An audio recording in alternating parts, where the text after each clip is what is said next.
Are you old enough to remember these 2020 classics? Super Lonely. What's Poppin'? Say So. Backyard Boy. Sugar. Oh my God. All of those. All of them. Super lonely. So good. Why don't you say so? What is the dance to that? Didn't even know. Wait, right? I think so. I don't remember. How did you just know that?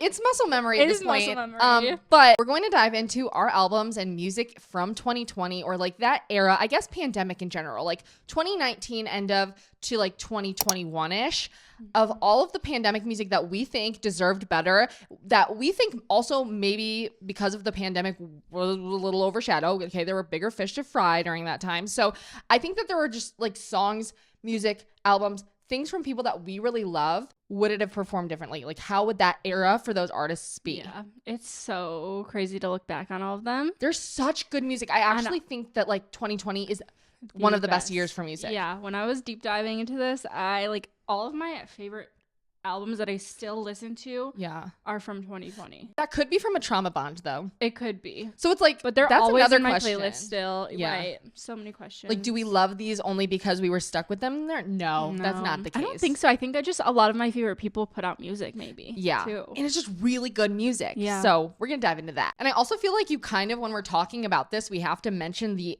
TikTokification of the music industry as a whole, how definitive the change was and how almost abrupt it feels like looking back on. You know, like these songs like that we just listed, like Super Lonely, Say So, artists like Doja Cat, Benny, Role Model, even like nowadays TikTok, you know what I mean, like that really blow, even Olivia Rodrigo back then, looking back at like how TikTok blew these artists up or changed the game for them or in whatever way. So many people. And I feel like a lot of the albums that we're actually going to be talking about don't really fall into the TikTok music category. Some of them maybe, but like I feel like that's another thing, is that they could have been overshadowed even by like the TikTok music of the time, because there were certain artists and small artists pushing their music and people finding new artists and music and songs and things like that from there. Yeah. Whereas a lot of these, they weren't really on TikTok at the time. Like I know it took a lot of people in music and like music labels and artists to even get on like TikTok. Yeah. Yeah. Now I feel like they're pushing it more than ever now. Yes. Right. Like I feel like they maybe caught up. I was reading an article and it was saying like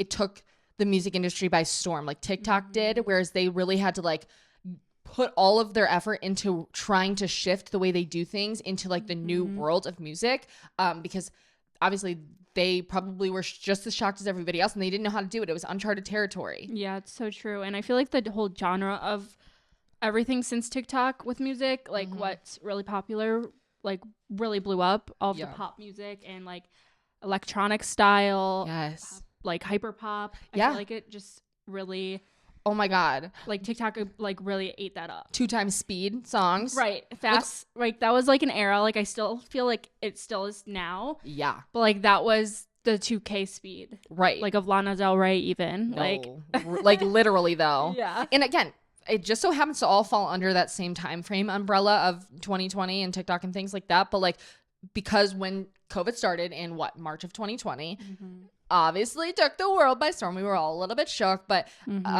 if we're narrowing in on music, the way that it shifted also just like in real life events, everything got postponed, canceled. There were music events, music festivals, tours, award shows. I feel like everything from 2020 with music is still being affected today. Like how concerts are and like how many artists were going on tour for like the last few years. Oh my God. Yeah. We've been saying that like it's given us a little bit of shock. Like how many people. That's only a great because word. We love so many people. Yeah. Probably a little We're lovers. We like have really big hearts and we want to see them live. But everybody's going on tour, and especially like within the past 2 years, I feel like we were bombarded in a good way-ish. Not financially, but otherwise. Having fun. Right. We were living our best lives the past few years, really catching up on these artists that we've been wanting to see when they were finally touring to us. I think the way they promoted albums too at that time changed, because I don't even remember like late night shows, not really a thing. No. Yeah. That's like such a big way to promote your album too, are going on tours and things. Like that is what a tour is essentially. Yeah. And I will stand by it too, that after 2020, the entire concert realm changed. The entire world of going to concerts as a fan has changed. And I don't think for the better in a lot of ways. Yeah. Things shifted. And maybe it's just because like obviously that was like a big time frame. So maybe we just got older after that, and then we were going to concerts with younger people. Maybe it's that. I don't know. But like, I do not remember it being how it is crazy now. Like I remember, I don't know. It was just so different to me. Etiquette down the drain. Common sense down the drain. Yeah. Social awareness down the drain. Yeah. Kicking shins up. We saw a rise in that. Okay. Like seriously, I'm like, that's so serious. When you're standing at a concert, it is. I used to play basketball growing up, and people used to do that, and now it's like people have taken that off the court into the concert venues. Oh my god, face. It's so, that one icks me out because usually like they're sweaty and gross. Yeah, the BO epidemic is an issue too. Like concert goers, like put deodorant on. Please get a mini stick. Oh, exactly. I'm gonna do that. Oh, what is it? A mini stick. Like mini deodorant. Yeah, travel size. I agree with that. Yeah. Also like record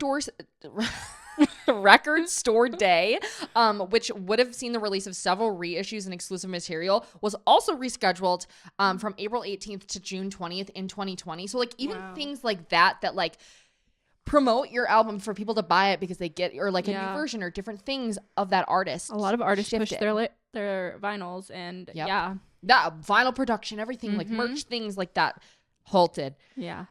Did you know this? Okay, no. That Chappel Roan Pink Pony Club was released in 2020, and it was meant to be like a big, like the label thought it was going to be like Song of the Summer material. And it so would have been. But then, obviously things happened. Yeah. And I actually found this out from a Reddit comment. I was doing like deep dives into this stuff, and someone was like, Chappell Roan's career took a huge hit from the pandemic.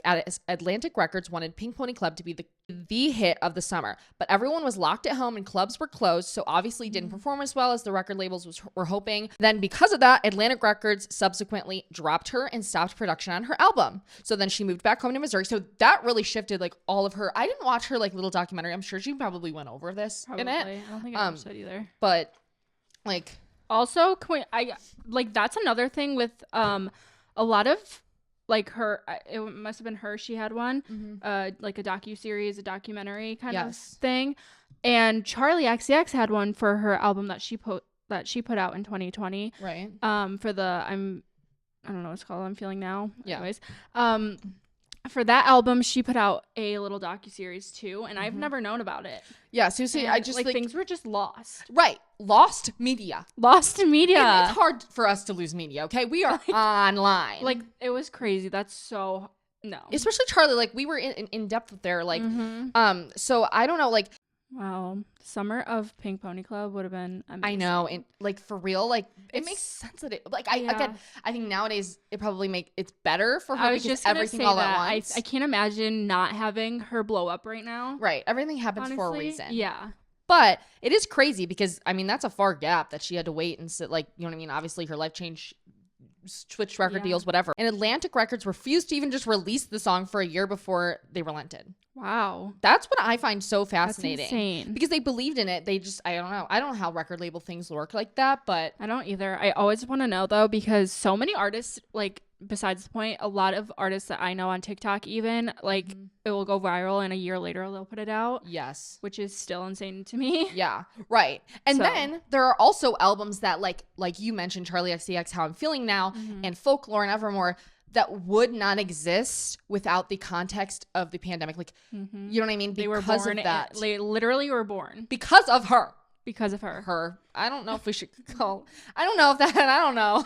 I don't want to keep saying pandemic, but you know what I'm saying? Right. But because of that time, yeah, a lot of things were born. Yeah, and people were sitting around there trying to, like, as far as Taylor Swift goes, I know she was reading a lot of things at that time, and new media, and you know what I mean? Yeah, people got to sit still. And I was thinking about that too with Taylor Swift. I feel like her specifically, I think Swifties, like, not to be a Swiftie right now, you wouldn't label yourself as such? No, I am. Oh. But not to be like annoying, stereotypical. Yeah. Okay.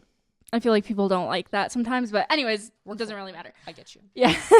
I was thinking about how different the time is, and like how, because of TikTok, we weren't so connected to Taylor. Like, we were all connected, but like not to the point where we can all know everything, like all of the Easter eggs, like all of her ideas with Easter eggs, like yes, do you know what I mean? It just it really was Twitter, did bring and Twitter it together. was very different than that. Yeah, everything. We grew up on Swiftie Twitter, it's just but a little bit different. Yeah, it's still There's still a barrier on all of those platforms, I feel like. Yes. Compared to TikTok still. Yes, and still the reach, especially at the time. I think Twitter nowadays is a little bit different with reach, but like back then it's like it's the people you followed kind of thing. Yeah. But yeah, the reach, crazy. I mean, that's why I think Eras tour and everything, like obviously all of her re-recordings and things too, reach a different level of interest in a lot of longtime Swifties, a lot of new Swifties, whatever the case is. Yeah, it just brought a different light to it. And I feel like we'll talk about it soon, I guess, but like with Folklore and that drop of that and like the surprise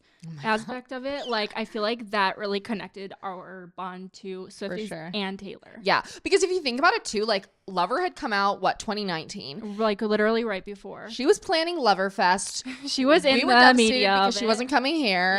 Yeah. She was like promoting that. Yeah, doing all the press for it, which actually goes to show, like, if we want to just go into the albums now, we'll start here because Folklore is one, but like Lover, even there is something to be said about how Lover was kind of wrecked. The Lover era, to a certain extent, it was cut short. The beginning of Lover era was probably one of my favorite eras of Taylor. Like she was everywhere. She was promoting this thing. It was so fun, and it felt so.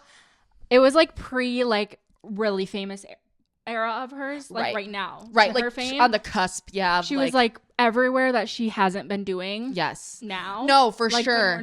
Well, she does still, but like she was like, I don't know. You had a different access to her. Yes, yeah. And she had to promote it. Like she was out there in the streets promoting it. Like nowadays, she doesn't really promote her stuff that much. No, like her hair at the time. She was doing Stella McCartney collaboration. Yeah, and then boom. She had to cancel Loverfest, everything like that. But then the most beautiful baby probably on planet Earth was born, Folklore. You guys know, like, I am a Folklore.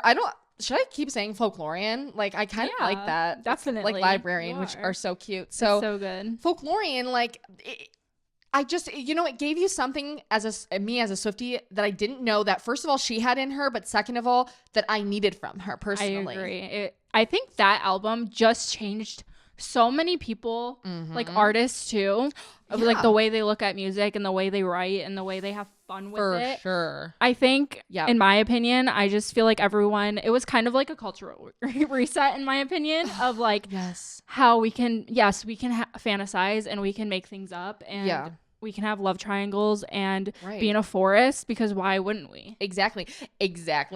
Why can't we? And why also, like, I feel like in my head that shifted something for me, like, oh, Taylor's like really fucking artsy, which you knew, but like I've always looked at her, pop star Taylor, you know what I mean? And she's explored these similar themes to these things, you know what I mean? But she explores escapism, nostalgia, romanticism, themes like that that are such high arcs in Folklore in the Evermore world. But we're focusing, I mean, both were birthed in the pandemic, they're sister albums, but I'm talking about Folklore more just because like that's when that came out. I was like, that was the pandemic. I'll never forget where I was. Like, where were you? Tell us. In the Target parking lot. I don't know why I was at Target though. Wait. Because it was the pandemic, but I guess you could go to grocery stores. I just don't remember anymore. But I remember or maybe I was just sitting in the parking lot. I don't remember. Yeah. But I was in the parking lot and I was like, I saw the notification. I was just all alone. I was like, yeah. Yeah, I do remember that. Where was I? I feel like I was in the car too. Oh, so maybe were we together? No way. No way. I don't think we were either. Maybe. I don't know. No, because I remember being alone. Yeah. And like, I feel like we were texting. I wonder if we could go back through our texts. I know. We should try if we can. I'll yeah. But wow. That was just like the surprise aspect to that, being a Swiftie during that announcement. What was her announcement? Do you want to look it up?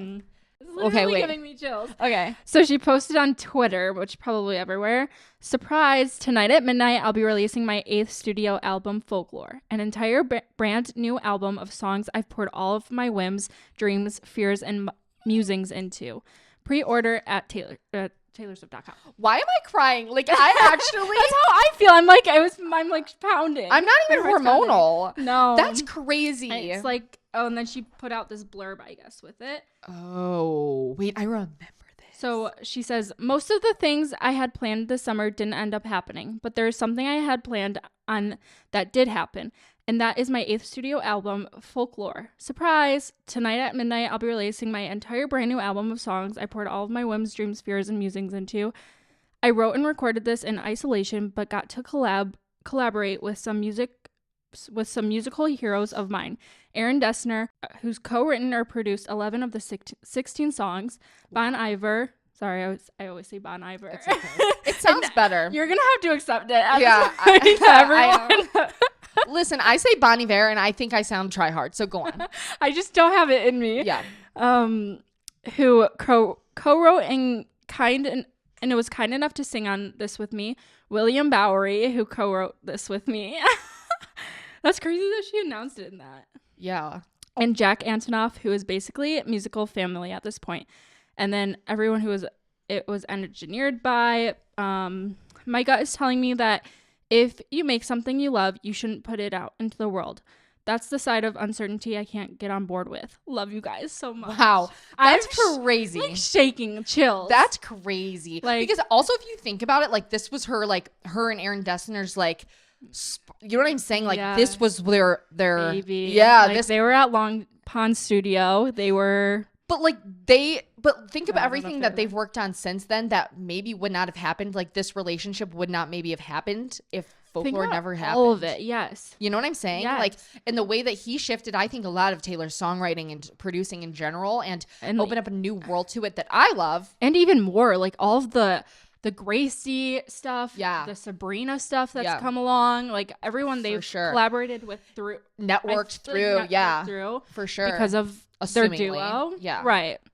But I feel like it did help the rise of all of those people. Yeah, and just in general, if you look at Folklore, like also, side note, I do think that a lot of the things we're talking about were probably, I can't remember it, even though I've watched it 8 million times, but like the Long Pond Studio sessions on Disney Plus, not an ad, but should be. So good. But if you haven't watched that yet, I highly recommend it. Even if you are not like a Folklore person, I feel like that would garner some respect from you for it. Like understanding and honestly, just inspiration.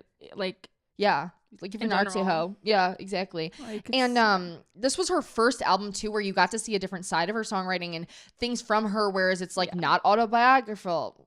Where it's not autobiographical, you know? And she's created these fictional characters and these people that she's talking about where are exploring themes with some themes that do seem a little close to home, but are maybe hidden through fictional. Yeah. And did we dive? We could make a whole deep dive into that. Did we? We kind of touched on it in our Maddie Healy do a Taylor lore one. Yeah, that's what I'm thinking. But I would love to dig deep into Folklore because it's interesting to me. Yeah, the rabbit hole is insane. Yeah.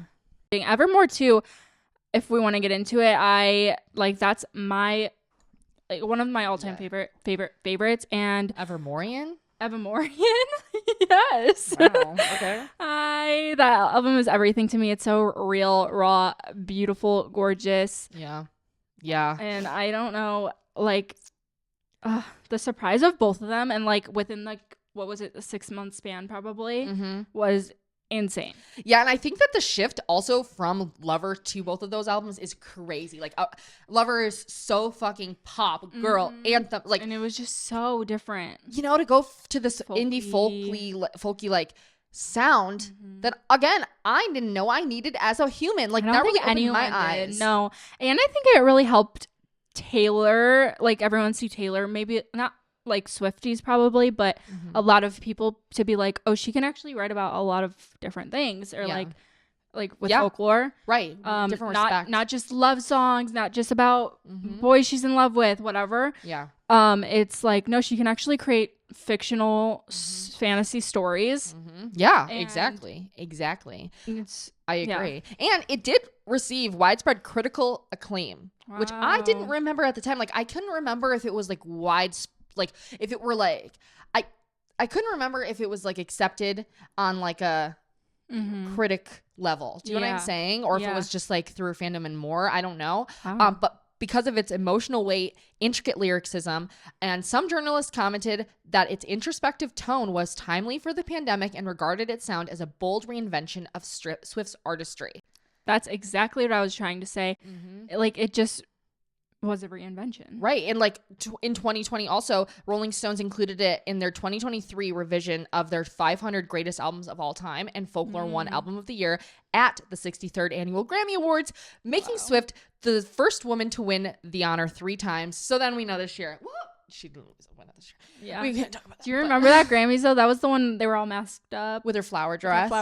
Her and Harry talked. hairstyles. Oh, baby. We remember. We were there. Gosh. And when you look back at it, like Pitchfork gave it an 8 out of 10. NME gave it a 4 out of 5 stars. The Irish Times and The Guardian, The Independent, gave it 5 stars. Wow. The Daily Telegraph gave it 5 stars. Pretty amazing. I didn't remember that at the time. Neither. And that made me think like, okay, what about her other albums? Like Tortured Poets Department. I was just going to ask that. NME only gave 3 out of 5 stars. Wow. And Pitchfork. Well, obviously they didn't like it at the Grammys. Yep. Yeah, exactly. No, so I don't know. I'm just saying, like, I was curious about like the difference. Also, like Lover only got a 7 out of 10 from Pitchfork. Wow. But like Folklore got 8 out of 10. I don't know. That's interesting to me. That is interesting. And then while we're on the topic of like some of the best albums ever. Yeah. You know what I'm gonna say? What? Guess. Oh my gosh, I literally don't know now. You know, Notes on a Conditional Form. I already forgot. Yeah.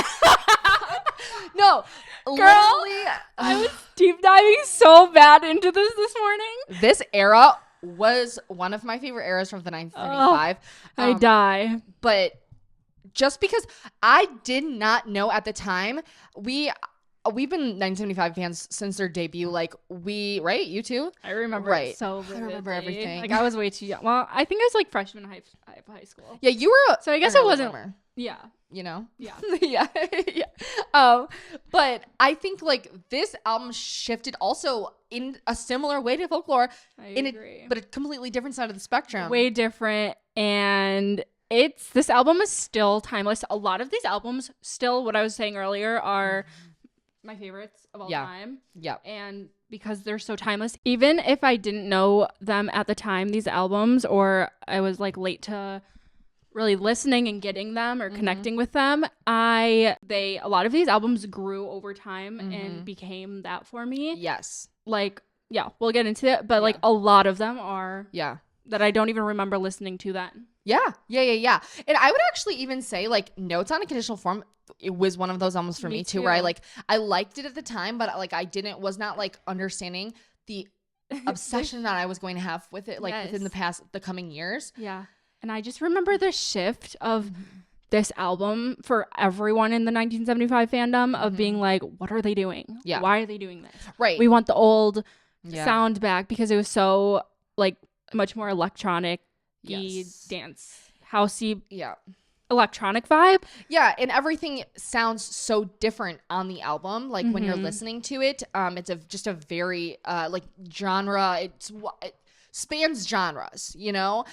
That's something that I appreciate about it now, and I actually think we're so ahead of their time with this album. It's insane. I can't get over it. Because of, first of all, the electronicness to this album. Like, think about so much music is influenced by that right now. Right. And just hyperpop in general. But also what they're talking about in the album, I feel like they've always been really good about talking about politics, internet culture, just reflections in general of like life. Yeah, right. Like demons within you. Yes. Depression, mental health, anxiety, addiction, like frail state of mind. I know, like literally the list goes on. Like, they're just ahead of everything all the time, and it. Yeah, and I'm pretty sure I read Notes on a Conditional Form means like conditional forms are used to imagine events in a certain situation, and it's like of knowing things and evolving. But yeah, I never really put that together. So yeah, and this is their 4th album, and to me, it's not like it's not super far off from their 3rd album, A Brief Inquiry A Brief Inquiry to Online Relationships. But I do think it is there is a shift in there, and something that I have learned to appreciate now, like, is the instrumental tracks and the production on that album. To me, so much. it like actually I think expanded my brain a little bit. Like it started here and then it went like this. Yeah. You know? Yeah. And something that I've always personally, I'm sure you too, have loved and appreciated and felt so drawn to the 975 is because of their very open lyrics and I don't know how to, like raw, you know what I'm saying? Raw. Relatable and things like that. I've seen maybe a little bit, but not so particularly relatable to me. Yeah, open and relatable. In a song, yeah. I agree. This album was released in 2020 on May 22nd, which was, yes, a day after my birthday. This album's a Gemini. Yeah, we have come to that realization before, but now I'm just coming to it again. Yeah. I do think there's something to be said about that. But yeah, and it was actually meant to come out. I think it was recorded in August 2018 to February 2020. That's insane. And I know that the like dates changed a little bit. Like the band didn't release a statement explaining the change, but posted the new date. And I think it was meant to come out April that year. Wow. And then they shifted it a few different times, for obvious reasons because of it was May. I feel like even that was like such the thick of it, and I feel like that's why it was lost for me. Yeah, a little bit, which is so weird because of how online I am. Yeah, right. And especially then, it's like, what else was I doing? What were you doing? I was playing Animal Crossing all day. I had nothing to do. Like, right. I wasn't listening to anything. Yeah, exactly. And songs like I Know, like The End, Music for Cars, Frail State of Mind, streaming, like oh my god, things like that at the time, like those are the songs that really grew on me that were a little bit different than their normal stuff. Whereas like The Birthday Party, Then Because She Goes, those are probably my two favorites on the Jesus Christ 2005. Jesus Christ 2005, God Bless America. That one is so good. With Phoebe Bridgers. With Phoebe, this was like their era. Roadkill, Me and You Together, all of these are so good. And like two of my favorites are like still so timeless to me. I like every single playlist, every season of my life they'll be in, and they're just so fun. Yeah. So fun. I don't know if that's the right word, but I think there's something you should know. Tonight I Wish You Was Your Boy. A Roadkill again. Banger after banger. Oops. Sorry. That could wake me up from the dead. I actually think if I could only pick one album for the rest of my life, it would be this. Me too. Also because of how dynamic it is. I was just gonna say that there's like, it feels like they're also cohesive, but they're also so different. Yes. From each other. I completely agree. Like there's very dancey ones and there's very slow ones and sad ones. Yes. Yeah. Yes. And I really do wonder how it would have, because I do think it's an underrated album as a whole. Like I feel like the 975 fandom, if you're in that, like they talk about it a lot, but I think outside of that, it hasn't reached that, or it didn't reach outside of that very much. Yeah. And is still underrated in that way to me. And even actually, I do think it's kind of a controversial album even within the fandom. Some people love it and some people hate it. Some people are like, whatever. Yeah. But the difference is so real. I wonder if they were able to promote it in the way that they wanted to, because I know that's probably a big part of the process from learning about like how they do things. Definitely. Yeah, I feel like touring like from knowing them, they would definitely want to have some sort of process, like a real promotion of it. Right. Because this was actually supposed to be like the second part of the Music for Cars era. Like the first part being a brief inquiry into online relationships. It really introduced me to like more of the 1975, like all of the band members. Yeah. Like George, Ross, Adam, all of them. It just changed it for me because of the song Guys and like Maddie's struggles. And like, I feel like he really opened up with that. Oh, of, for like, sure. How he wanted to keep his relationship with them and like the band alive also. Like, how they paid like, for other his interviews. Yeah, him to go to. I think those were more recent, but for sure. Ooh, also, you guys know what? Like 2020 diminished so many obviously music festivals, which I know that they're like big proponents of like performing at music festivals. They were supposed to perform at Mopop. First of all, Mopop, rest in peace. We will always talk about you on this channel. You'll always be remembered. We had a few good years of you. Mopop is a Detroit music festival that once was. They've took it away after the pandemic, and they were meant to, remember, weren't they? Yeah. With so many good people. And gonna headline it. When we went to Mopop, that was like the best ever that it was. I'll never forgive We it. saw all of our favorite people there. Yeah. And it also introduced me to a lot of people. So rip. Yeah, exactly. We much love. Like, we should have a like shrine of Mopop behind us. Wait. Mm-hmm. Yeah. Yeah. So I don't know. There's something to be said about what would have happened through that era, and I'm curious about it. And we will never know about any of these, but you know, similarly related to. Speaking of George, it's all connected, okay? Exactly. Honestly, like we've been saying lately, the world is much smaller than you think, apparently, and it's in Hollywood. It's coming out. Maybe I'm just getting older. My brain's developing, but like it's all connected. It is. Yeah, her frontal lobe is developing, but can you tell? Yeah. It's coming. She's to like, fruition. no. Yes. But CHARLI XCX. CHARLI XCX. How I'm feeling now.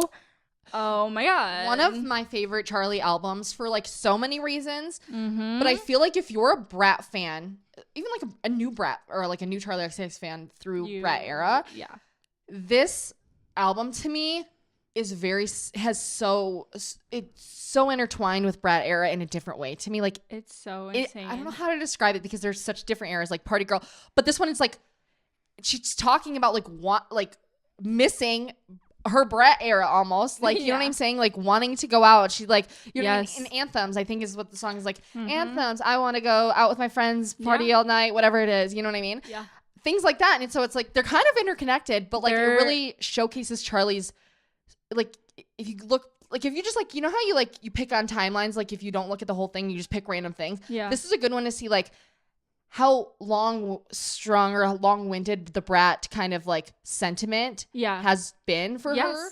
And how long it's been a theme of her life, obviously. And her like lyricism is very similar to that in it. It's insane because I feel like even we said it in Brat of like how the lyrics in it are insane, how you wouldn't like once you dive deep, it just gets deeper. And same with this album. It's so good. It's been on repeat for me, honestly, like for the last few months, and it's everything. It's so hyper pop and but like glitchy, but like some of it's slower, and it's she talks about love, healing, reflections. It was again created in quarantine, like in the way beginning of it. Yeah, this is one that literally was created in it, and she has the documentary about it, like her literally making it at home. I think within a month period.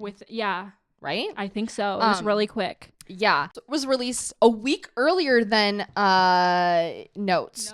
So May 15th, 2020. Okay. Oh my God, they're our birthday twins. Oh, wait. One day after you and then one day after me. That's actually crazy. So it's a Taurus. It's a Taurus. And which kind of makes sense. Wow. But the PDF file apparently leaked also on April 3rd of 2020 with the album details on the Reddit and Lana boards. And it was originally seen as a joke, but it seemed to gain a legitimacy when the file was the first hint of the album. So that, like, when I read that, I was like, that's so CHARLI coded. It's so CHARLI. You know, she always has a plan and she always has, like, her way to do things for that era. And that actually makes so much sense for that era, too. Online, like, you know what I mean? That's the way. Oh, that's amazing. She's a genius. Yeah, truly. Yeah.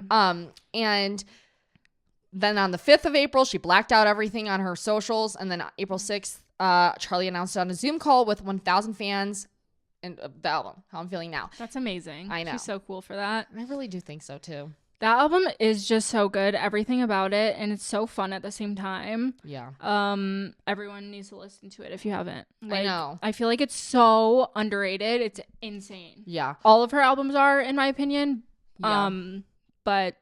yeah. Claws is such a good song. My favorite, Detonate. What is it? Pink Diamond C2.0. Yeah. I think C2.0 is my favorite. Yeah. Party for You, which is viral for right you, now online, right? But like for iconic. good reason.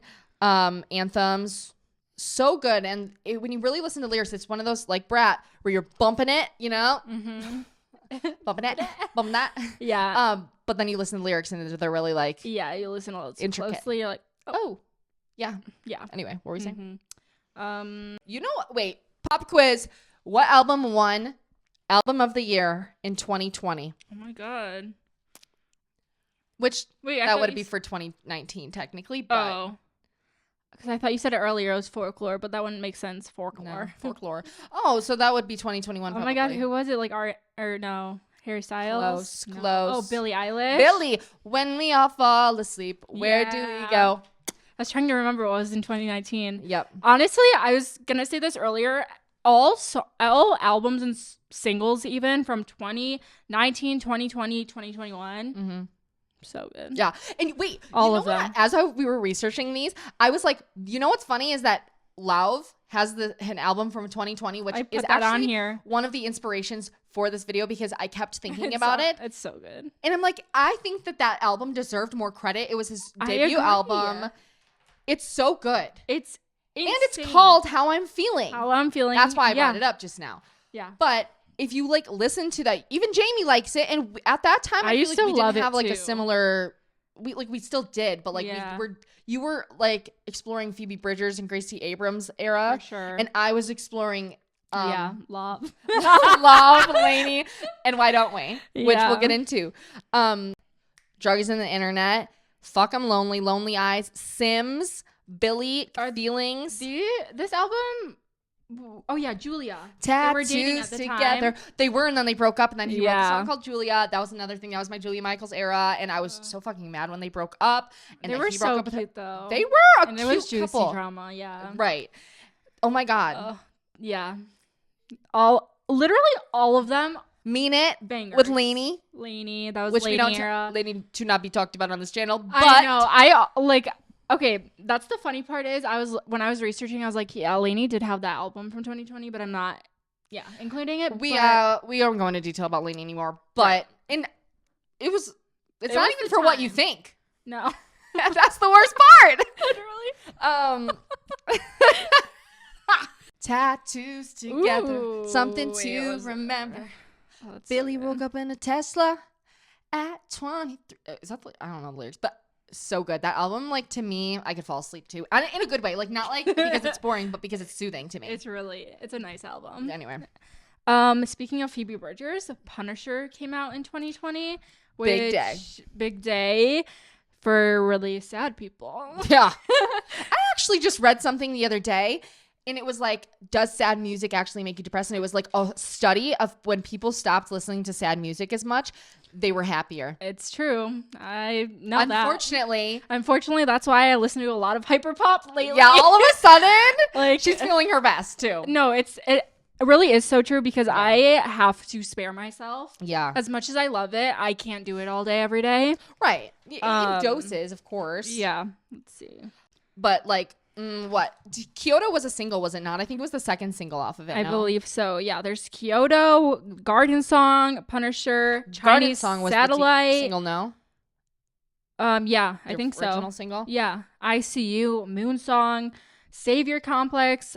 I Know the End. Like, that one really is popular now. Mm-hmm. I feel like that one aged well with all the screaming at the end. Mm-hmm. It's a good 2021 for that. Yeah, she knew what she was doing, and that one was a Grammy nominated.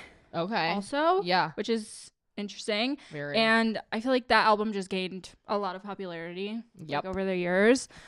Definitely. Yeah. And in general, like, I was not on the Phoebe Bridgers train at that point. Now I look back and that album is so good that, again, I feel like I should have been on that train then, but like it didn't reach me somehow. I feel the same. I feel like I was like in the know and I did and I liked it and I listened to it, but not how I know it now, if that makes sense. Right. Exactly. Yeah. Yeah. But it's just so, I don't know, like everything about the album. I actually think what was it that she was meant to open for the 1975 tour. That's crazy to think about. That. What was the other concert?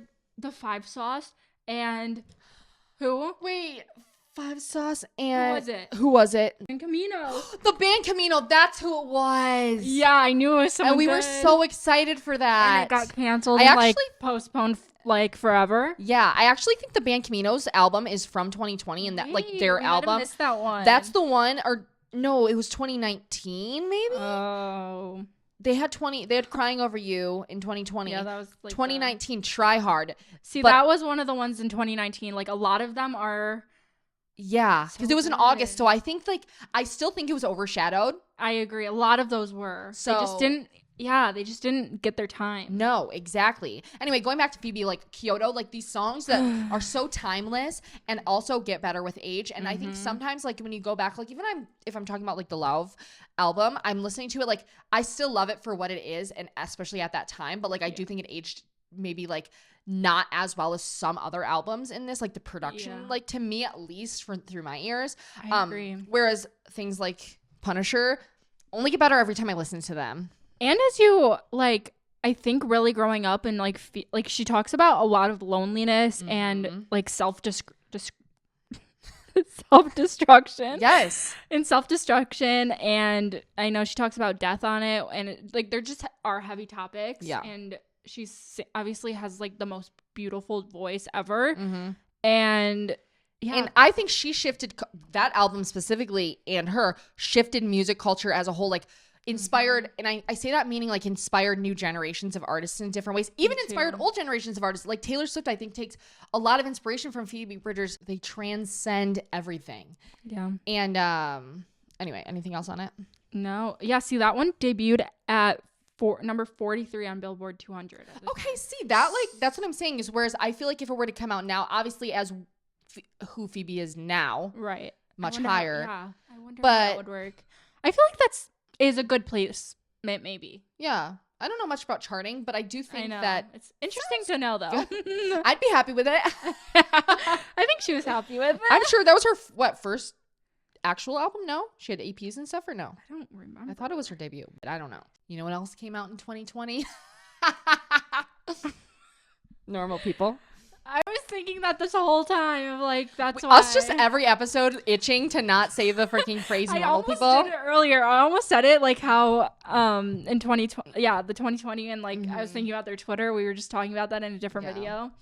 Oh, there were tweets to them. My next one is such an honorable mention because this album was so forgotten. Oh, really? I thought you were gonna say so big.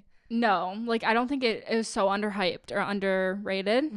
Ariana Grande Positions. Oh my god! And again, looking back at that now, talks about it. Still underrated. I do actually see it a little bit more now. Yeah, of like people like, what do y'all know about it? Look at you. No, that's the next album. Switching up positions for you. She has a song with Doja Cat. She has the Manifestation song, Just Like Magic. That's the one. Just like magic. Guys, this album like will always be so special to me because this was like in the thick of my like manifestation, law of attraction phase, and this came out, and me too. Like I don't know if I felt like I liked her last albums before this, like what's the ones? Thank You Next, and Sweetener.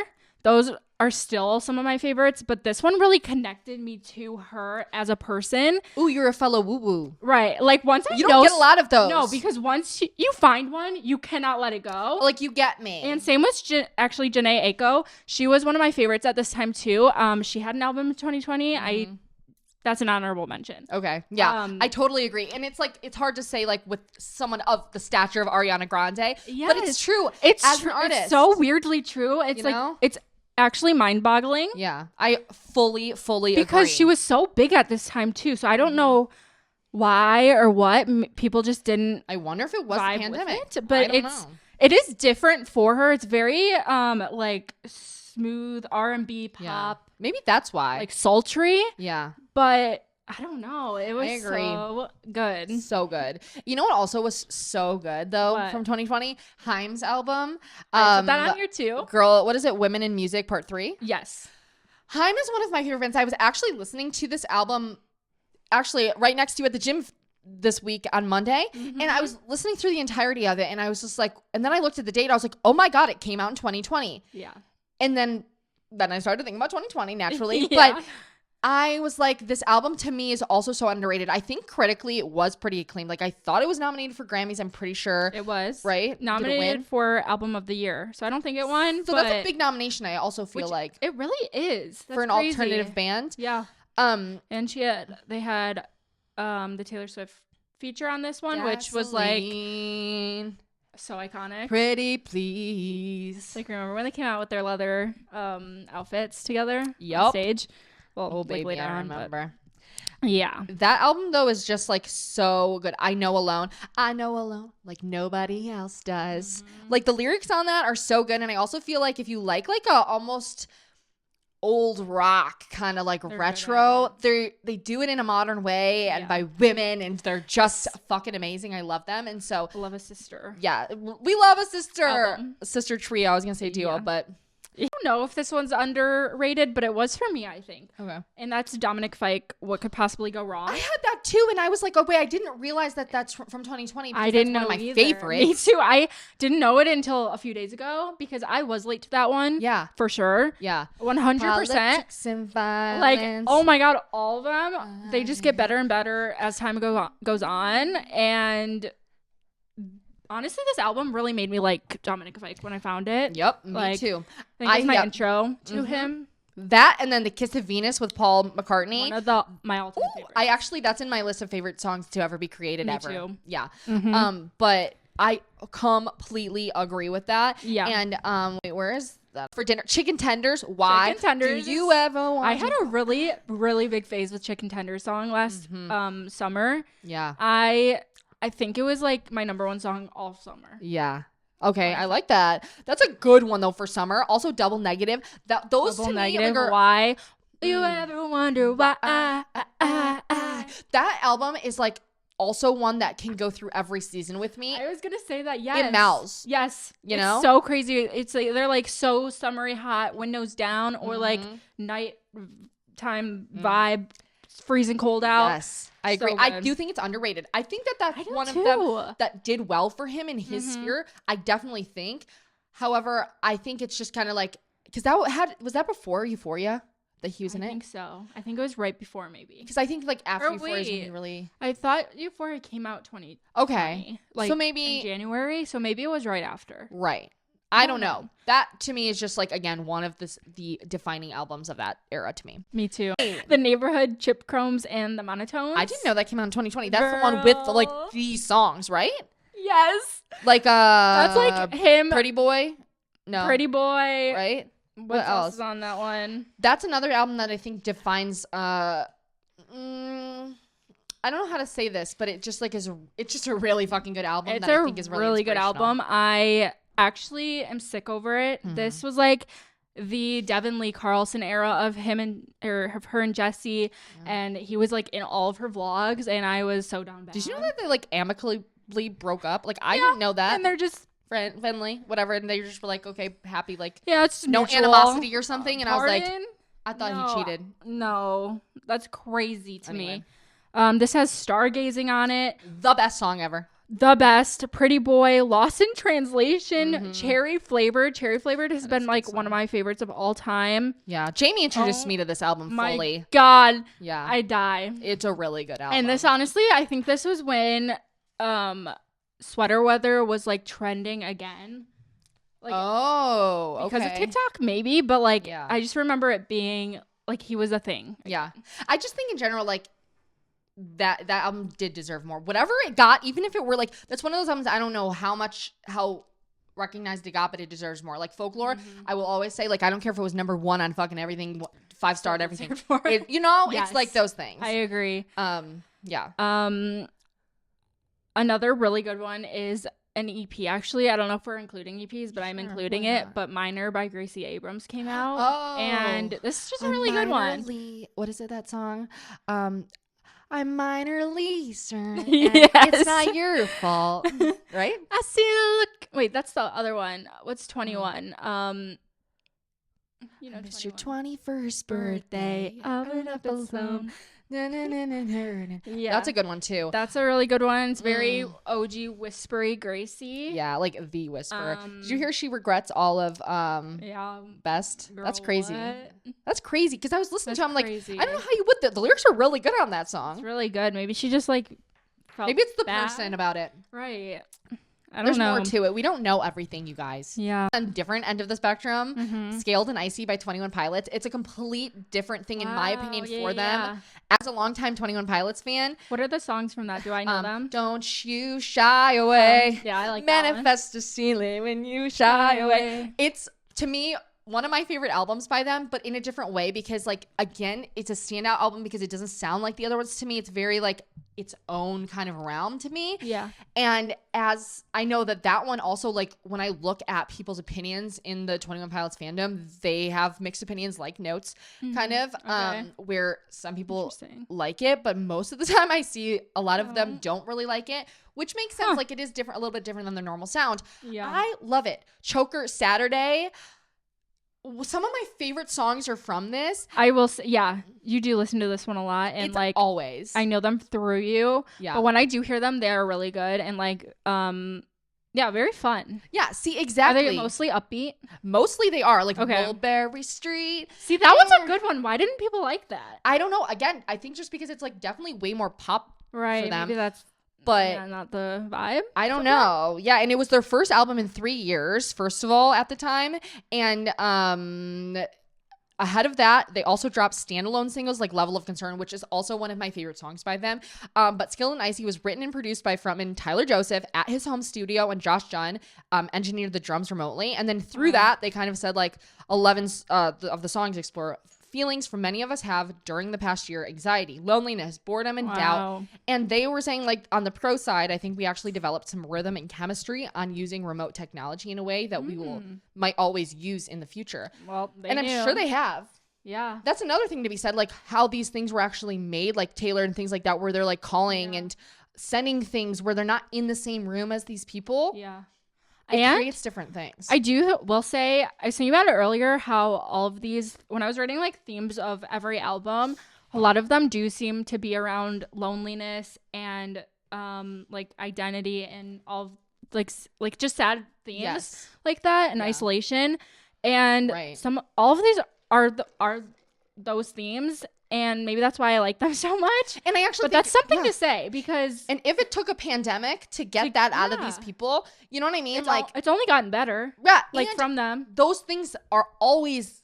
like, those are feelings that a lot of people, most people feel at some point in their life, whether you're in a pandemic, whether you're not. Yeah. And so that, I feel like, is the most important thing to take from this, is that these lyrics and these deep cuts and these raw emotions are actually more timeless than like the music itself. Like, that's what people attach to, you know? 100%. And just the whole mental health epidemic in general, I feel like these really connected people. For sure. With those thoughts of, and feelings. 1000%. You know, I had Future Nostalgia on this, but Future Nostalgia is like, it's also one of those albums where I think no matter how high Dua Lipa? it gets, it I was trying to think, more. I was like, what is that sorry, Dua Lipa, like her biggest album, like, oh, I love that album so much, but it was doing well. You know what I mean? So it's not really like underrated, although I still think it could have done even more because I love that album so much. I love Dua Lipa, so that's a good one. But I love that album, and it also came out in that. But it wasn't like, I think it came out, but it was like planned for a long time, so I don't think it really necessarily is a pandemic album.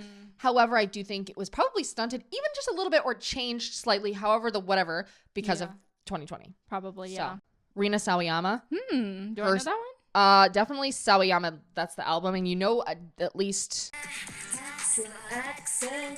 I should go back and listen to this for sure. Yeah, definitely. And I think, again, that one should have done way better than it even did. Just saying. It's not underrated to me. It's one of my favorites and one of your favorites. Dreaming of David by Ryan Beatty. That was 2020, and I did 2020, and I didn't know that until about yesterday. Oh my god! First of all, Ryan Beatty just released. Listen, Ryan Beatty is an old friend of mine. Literally, that's fucking creepy.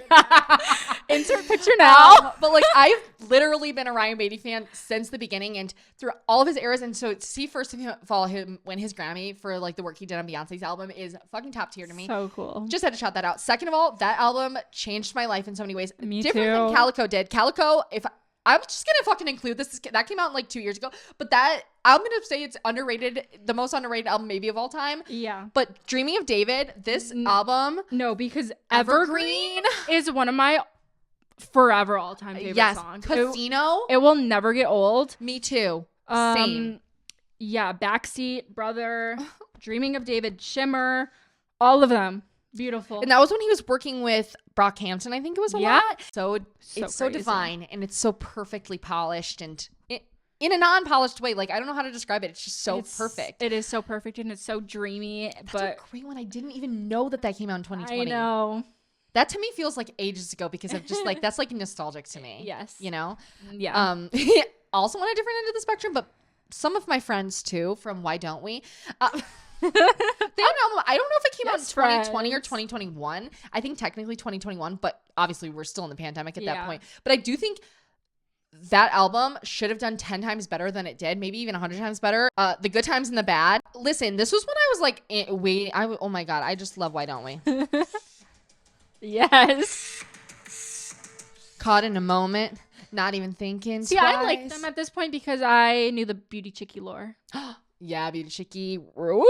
I think we need to slow down. Slow down. You know all of these. Yes, I don't know why I don't listen to them, but I should. You're going to be in your Why Don't We era soon. Yeah. Like, I wrote another love song, baby, about you. See, I know all of these through you. I genuinely think that was my most listened to album that year. It 100% sure was. And with Why Don't We? And I think that honestly, like, because of the pandemic and everything that happened, I don't know if this is, like, true or not. Is that my phone?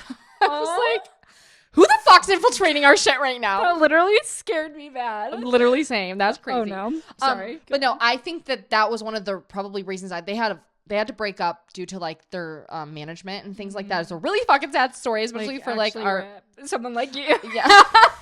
Like actually, I haven't actually like found another boy band since then that I really like. So whatever. But I never seen them live either. Daniel Stevie's coming though soon. He's from Why Don't We? Yeah. And his music's great.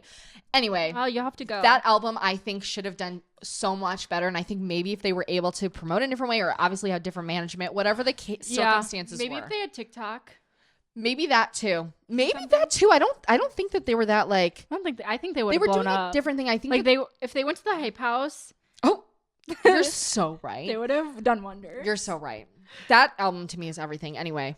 Speaking of both of these, Noah Cyrus, the end of Everything, another EP that has July on it. Yeah. Also one of the best songs ever made. Like, I'm telling you, there's a lot of singles on these albums that are still today in my playlist. Yeah, I agree. All of us. I fully agree. Like, that's another good one. It's so good.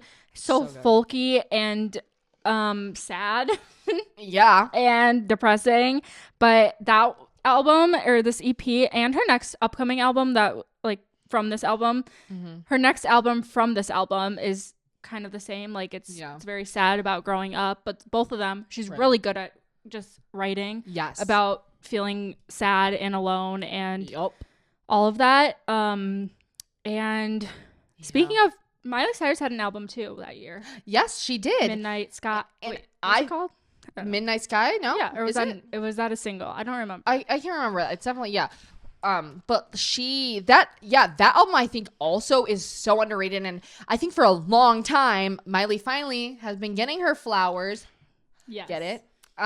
Lately, but I think that it's like it's long overdue. Obviously she was Hannah Montana, so she got them then, but I think like the gap in between then and now, it's like some of the best stuff came from those eras that were so underrated from her. Yeah. You know, like this album, Plastic Hearts. Thank you. Oh my God, Plastic Hearts. How did I forget that? It has Angel Like You, Prisoner with Dua Lipa, Night Crawling with Billy Idol, Midnight Sky. Midnight Sky is the road that's taking. And then Edge of Midnight. She did, or Heart of Glass. She did that. Remember that one was going off? Iconic. That did get its like that was popping. Yeah. Yeah, that was popping. But oh yeah, I have one more. Please. Lennon Stella 3-2-1. Wait, that's from 2020? It's from 2020. I'm sorry. She hasn't made music in so long. That feels like 2016 to me. Literally. I sent you her story today of her and Maisie. Maisie just won. Because she went to the critics with her, didn't she? Yes, she won. Oh, she did? That's what she won. And they were like sobbing in the picture, and it was making me like literally cry. Yeah, there are twin flames, as creepy as that sounds. But like sisterhood of the traveling like sisters. We fucking love them. We love, and I eat up anything Lennon gives us. We get little snippets on her Instagram. We'll like I don't know what she's up to, but I'm waiting. Hop to it! Sorry, go on. Can't just do No. Not the sorry, go on. Wait, what? Makes me cry laughing. Sorry, go on. Pardon? Anyways, You know how we feel about our Lennon, okay? You know it. Her voice is, I genuinely think she's one of the most underrated artists with ethereal, the voice. Angelic. This album debuted at number 10 on Billboard Top Album Sales Chart. Damn. Didn't make a huge impact on Billboard 200 though. Okay. Weird. And god damn it should have. That's what I'm saying. Underrated. That's one of the best bodies of work to ever come out. Like one of the best. Like down to the. We got to see this album live though. We got to see it. She toured with five socks. What? 5 seconds of summer, and she was their opener with them and Chainsmokers, and we got to hear it, and she was like that was our first. Remember like, she posed for a Polaroid picture of you or with you? Where is that? I don't know. It was a film camera. Jamie had a disposable film camera, and she like posed era. and she like stopped and took the picture while she was on stage. Sickening. Yeah, that was like a huge fangirl moment, but that concert was concerts. It was one of the best. Low-key Chainsmokers fans after that. No, like high key. Not anymore. Kissing other people. I saw you put Joji Nectar on there. That's a good one too. God, I forgot about that one. Is 777 on Nectar? Yes. 777. That one was like, I feel like that was the one that Joji really blew up with. Yeah. Still underrated though. I think Joji as an artist is underrated. I mean, like, trust me, he has fans, man. But I just mean like, no, like this album is so nostalgic to me. This one, is it Nectar? Yeah, 2020. This one has Gimme Love, Gimme Love, Daylight, Sanctuary, Pretty Boy, Lil Yachty. There's, because I'll never forget. There's this Pretty Boy and Lennon Stella's Pretty Boy. That was like the songs of my entire life. And The Neighborhood. Yes, those three Pretty Boys were everything to me. I'm a pretty boy living on the west side. Pretty boy living on the west side. Like, no, it's so good. And I'll never forget when we would go drive. That's when you had your Jeep, your white, like, box Jeep. Really? And I'll just never forget it. In the summertime. It was so summery, so nostalgic. Yeah. Really good album. All of these are so good. All of these. So that being said, 2020 definitively in our heads is one of the best years, if not the best year for music. Yeah. To us. You don't have to agree, and if you disagree, please let us know down below politely. Yeah. You don't have to politely, but do whatever you want.